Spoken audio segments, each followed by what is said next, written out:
సమాధానం చెప్పాల్సిన అవసరం ఉంది. ఈరోజు ఇదే జగనన్న గారు నిన్న అదే పనిగా ప్రభుత్వ డబ్బు ఖర్చు పెట్టారని ఒక ఆరోపణ.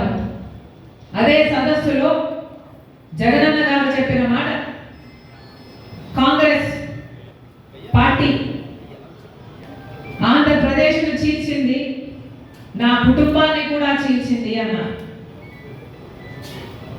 వేదిక మీద ముఖ్యమంత్రిగా ఉన్న జగనన్న గారు చేసిన వ్యాఖ్య, కాంగ్రెస్ పార్టీ ఆంధ్రప్రదేశ్ను చీల్చింది, నా కుటుంబాన్ని చీల్చింది, దేవుడే గుణపాఠం చెప్తాడు అని పెద్ద పెద్ద మాటలు మాట్లాడారు. నిజానికి ఆంధ్రప్రదేశ్ రాష్ట్రం ఇలా అభివృద్ధి లేకుండా ఇంత దయనీయ స్థితిలో ఉంది అంటే దానికి కారణం ముందు 5 సంవత్సరాలు ముఖ్యమంత్రిగా ఉన్న చంద్రబాబు గారు, ఇప్పుడు 5 సంవత్సరాలు ముఖ్యమంత్రిగా ఉన్న జగనన్న గారు. ఈరోజు రాజశేఖర రెడ్డి గారి కుటుంబం చీలింది అంటే అది చేతులారా చేసుకున్నది జగనన్న గారు.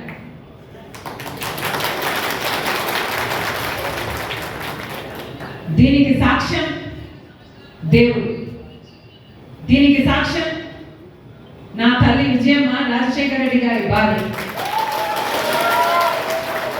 దీనికి సాక్ష్యం నా యావత్ కుటుంబం.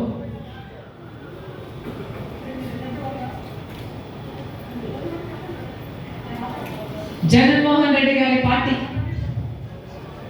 ఇబ్బందుల్లో ఉంటే 18 మంది ఎమ్మెల్యేలు ఆ రోజు రాజీనామాలు చేసి జగనన్న వైపు నిలబడితే వాళ్ళను మంత్రులను చేస్తానన్నాడు జగనన్న. ఈరోజు వాళ్ళల్లో ఎంతమంది మంత్రులుగా ఉన్నారు? వాళ్ళు రాజీనామాలు చేస్తే అమ్మా నేను వాళ్ళ కోసం తిరిగాను, వాళ్ళ గెలుపుకు పాటుపడ్డారు, వాళ్ళను గెలిపించారు. ఆ తర్వాత వైసీపీ పార్టీ ఇబ్బందుల్లో ఉంది అని నన్ను పాదయాత్ర చేయమంటే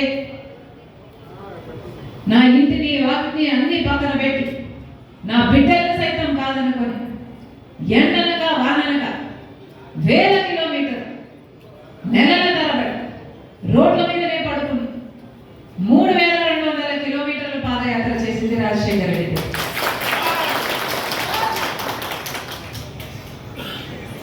ఆ తర్వాత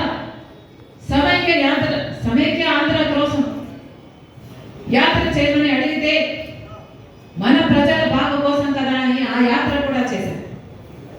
తెలంగాణ